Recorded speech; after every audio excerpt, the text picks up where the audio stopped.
a kind of stigma associated with therapy. We've often thought it is really just for people who are at a crisis point, and you've got to be at the point of mental breakdown and things really falling apart in your life to benefit from therapy.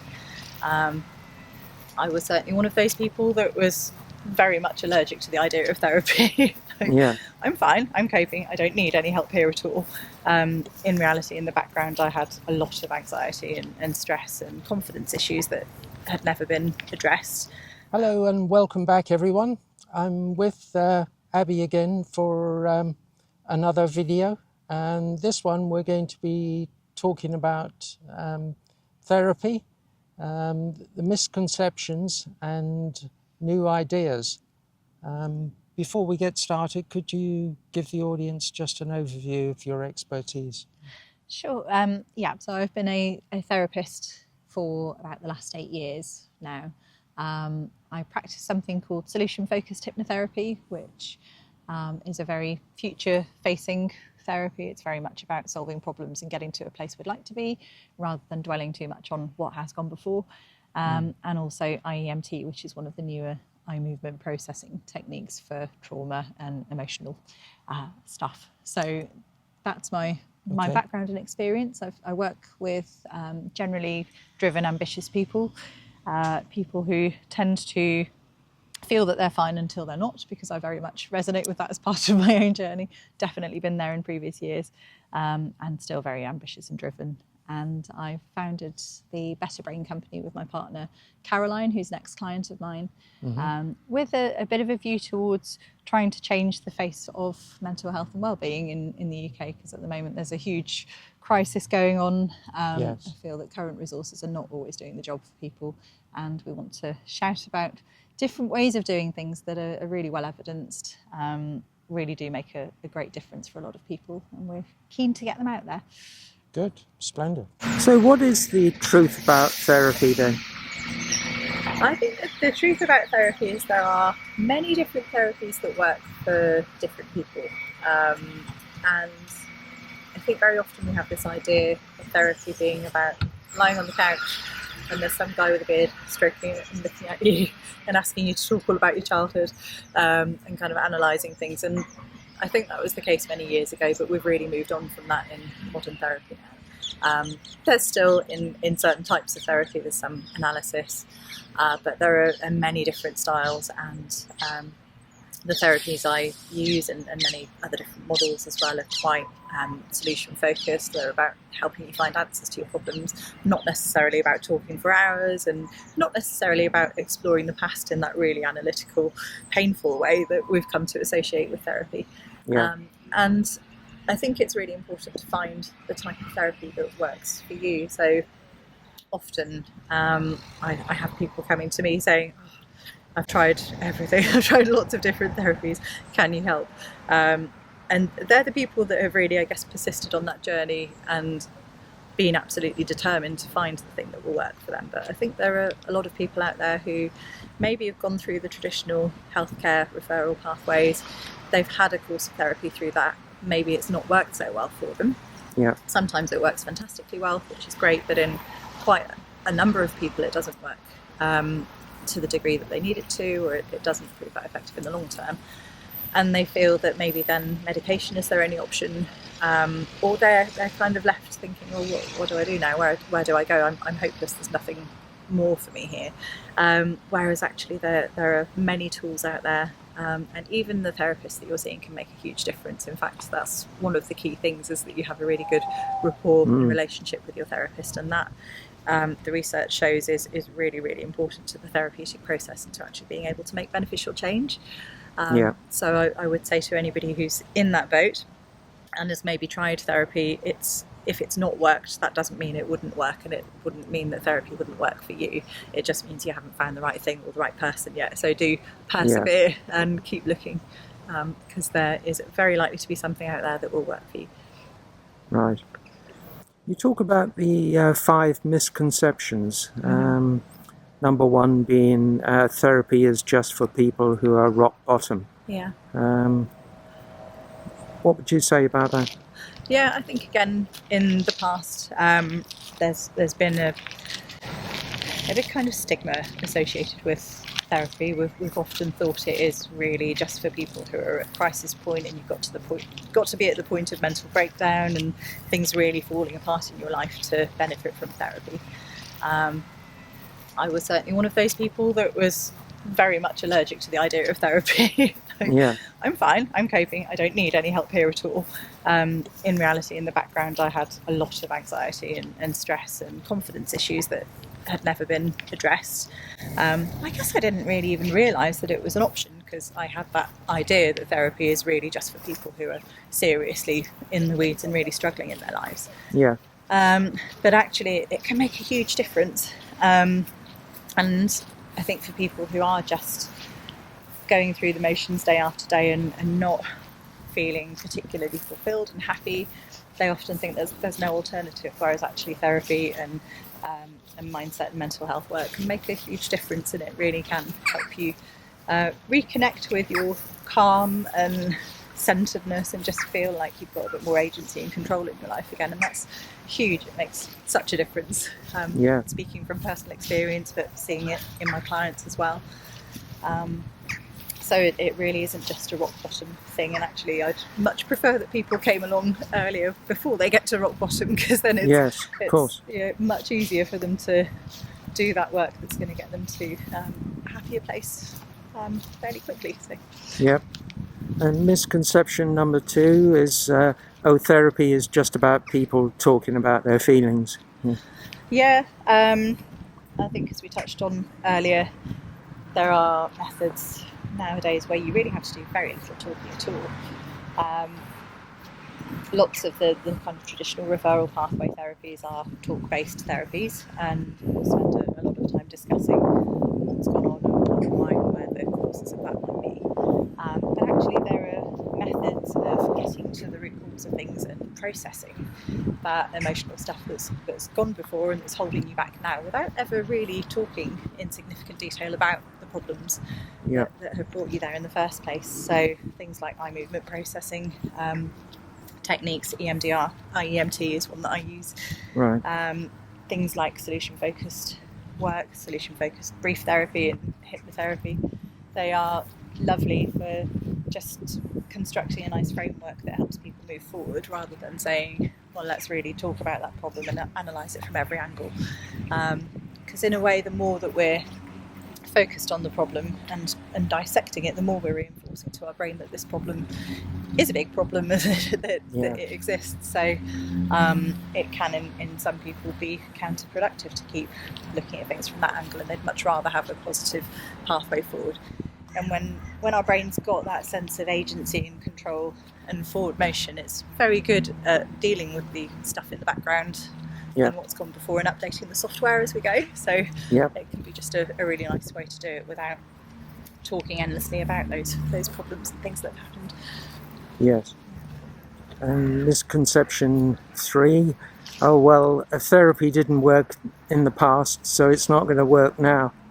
Yeah, as we said at the beginning, really, there are many different therapies, many different ways of doing things, and many different therapists out there. And just because one particular approach hasn't worked well for you, or you've not connected with that therapist in the right way, and it's just not felt quite right for you, that doesn't mean that you're not going to benefit from therapy at all, and it doesn't mean there's not a way of doing things that would work for you. I think it's just persevering and finding that thing that will tick the boxes. Can involve a bit of research at the moment. Unfortunately, there's not a hugely joined up approach in terms of helping point people to things that might be beneficial, but that's one of the things that we're aiming to do here at the Better Brain Company, is to help people find and identify the solutions that might be the right ones for them. Yes, absolutely. Yeah. And misconception 4, it's going to take forever. Yes, fortunately not. So again, we have this historical idea, I think, of being in therapy for life. Some people may choose to do that. They enjoy kind of exploring and pulling apart the past and so on. And it's one way of doing things for sure, but a lot of problems actually can be resolved and got to a better place really quite quickly. So typically, in my experience, some people are fortunate enough that they can resolve things in just 2 or 3 sessions. I have to say that's the exception rather than the rule. I don't want to set up false expectations for anybody. Yes. But often within the space of kind of 8 to 12 sessions, a lot of problems can be in a much better place, if not resolved. Some people it will take longer, some people will need to keep working through things. But it's very much about working at the client's pace and with what they're bringing to the consultation. And often people will come for one initial problem and then we'll realise as we go along that actually that wasn't really maybe the problem, there was something underneath that they wanted to work through as well, and we'll end up kind of going down that path. But it can be, and I think ideally should be a finite thing, that we're working towards a goal. We've got an idea of where you want to be and what the outcome is for you, what your ideal case scenario is, clearly in our minds at the beginning, and you decide when you've got there, and we say, well, that's it, Yes. you're on your own, you've got the skills to be able to cope and take this thing going forward now, rather than needing me as a therapist to back you up and support you.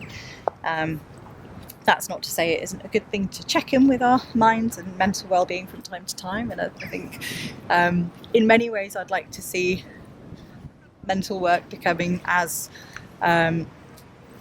regular a thing as going to the gym and like optimizing our thinking and our minds and just keeping ourselves on track.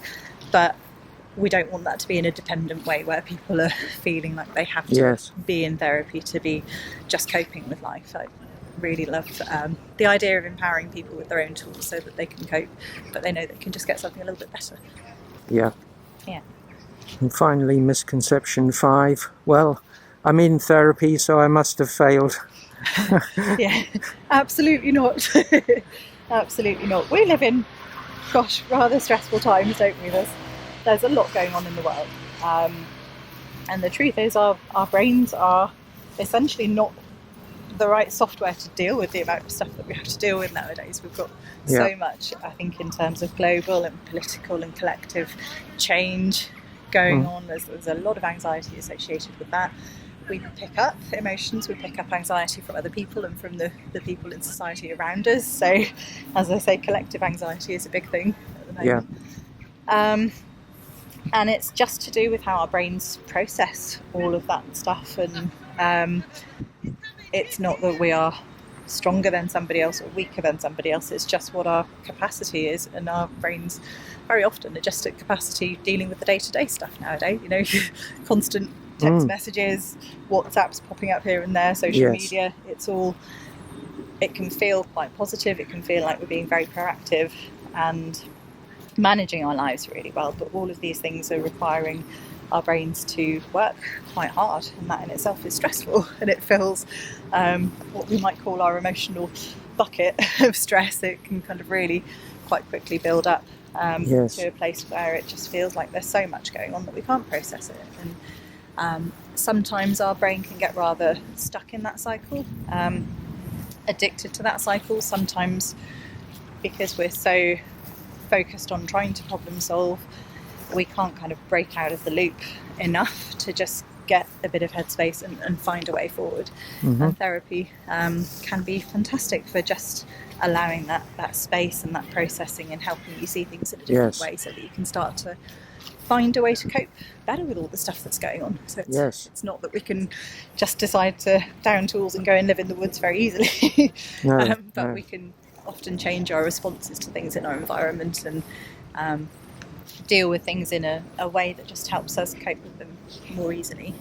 So it's certainly not a sign of failure or weakness or any of the above. It's just a sign of being a person in the modern world, I think, who's just kind of reached coping capacity, and that is normal and very, very human. So how is modern therapy changing the game now? So I think there are some fab therapies that we've touched on earlier that are really allowing people to work on things quite quickly. I think that's really quite game changing for a lot of people. Not having to feel like we've got to do this thing for life. And I think being able to know that you can deal with a lot of stuff in your life without having to kind of dig into it and really talk about things that you don't want to talk about. it's also helping us through not consciously and not kind of analysing our world through language, and sometimes analysing it through more our emotions and reactions. Sometimes we're able to uncover things that we might not have been able to get to through more traditional talking routes. So quite often when I'm working with clients on their trauma and emotional processing, we kind of go back to something that happened when they were 4 years old, which they had no idea was impacting them now. Wow. But it has been really playing out in their lives every day since, and processing that for people can be game changing and really quite powerful. So I think it's a continually evolving area, and it's lovely that we're developing new tools and new ways of understanding the brain, and that's really great. We're not just kind of coming at this anymore from a we think we know all about you and your life, and we're going to pick that apart, but we're actually really understanding how the brain works and how we process things and how we can intervene in that process to help things just work better. So it really is quite game changing. Yeah. Is there anything else you'd like to add? Just as I said back at the beginning, that if people are a little bit afraid of therapy, or if they're not quite sure how it might go, I think often people start the process of therapy, or are reluctant to start it, perhaps because they think they've got to go in there knowing what they're going to talk about, or they think they've got to have some idea of what needs working on and processing. I would just say no to that. So if you're feeling like you're just not in a very happy place, or feeling that things could be better, just take that to the therapist, and it's their job, it's their skill set to just let it unfold. To help you find your way forward. That's what they're there for. They're there to support you on that journey, not to pick you apart. Absolutely. And it should feel like a very supportive, collaborative relationship. I think where we go very much at your pace, and it's not somebody telling you what to do or how to think and feel. It's more what works for you and what's going to help you get to the place that you want to be. Okay, I'd like to thank you, Abi, for agreeing to do this talk. If people want to get in touch with you, what's the best way? The best way is through our website, which is betterbraincompany.com. Yeah. So there's a contact form on there, several buttons and things that you can click through. I'm also very happy if anybody wants to just drop me an email if they have a question and want to explore anything we've said here a little bit further. So feel free to use that contact form just to fire over any questions, and I'll come back to you. Okay. Thank you. And I'll post Abi's contact details below. And also, if you have any questions, then please post them in the comments below. And I look forward to seeing you on the next one. Okay, bye for now. Thank you.